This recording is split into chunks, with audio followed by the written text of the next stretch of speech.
Greetings. This is Golden Cloud Network, and today we're going to be talking about the value of land.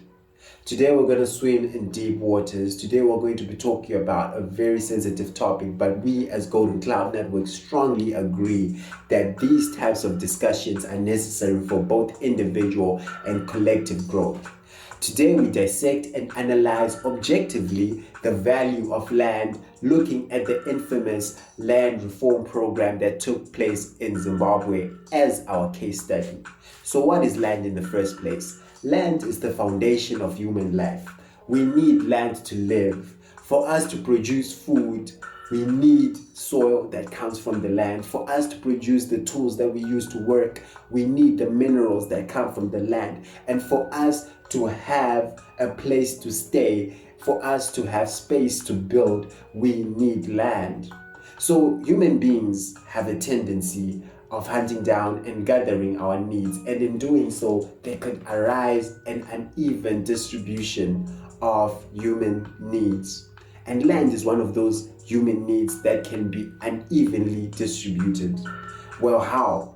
Okay, so people are not the same. People have different abilities and capacities. So when it comes to sharing, the outcome is never equal. For example, a 3-year-old child cannot get as many pieces of meat as his or her father because his or her father has developed teeth, whereas the child does not have developed teeth yet. So these two cannot receive equal shares because they have different capacities, different chewing capacities.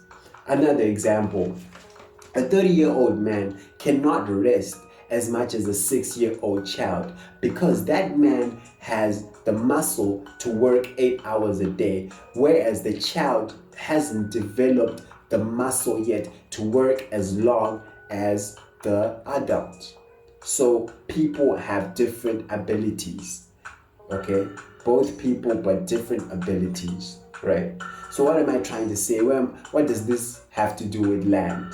Okay, so to own land, a man or woman have to have certain capacities or abilities that give them a competitive advantage over the next man or woman who wants the same piece of land, which they are also entitled to by the law.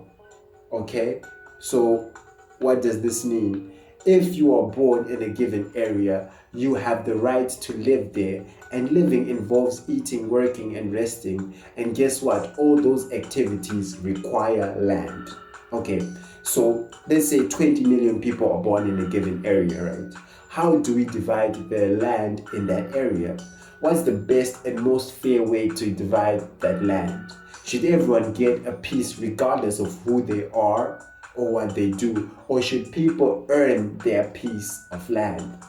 Okay, this is where another law of nature is applied, which is survival of the fittest, or in more civilized terms, you reap what you sow. It all comes down to skill. The man or woman who is more skilled or equipped to serve society better receives favor from people, putting him or her in a position to acquire land. Okay, where am I getting with this, right? So, for example, let's say that in society, who do you think is favored more? A person who has the ability to treat diseases, or a person who just spends the whole day sitting at home?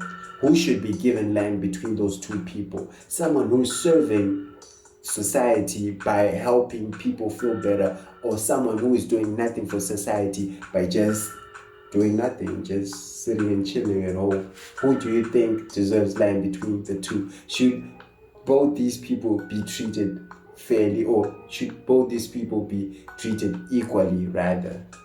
Okay, so the value of land is a representation of individual or collective ability and or capacity, right? So there are 3 things that determine the value of land, which is size, location, and development potential. So before we move on to our next point or to the next chapter of this presentation, we're just going to break down these 3 factors that affect or determine value of land. So size. The bigger the area, the more valuable it is. But did you know that some areas lose value because of their vast size? Because people won't be willing to pay more money to invest in land that they won't even be able to fully utilize. And another factor is location. People prefer urban areas more than rural areas because urban areas are developed.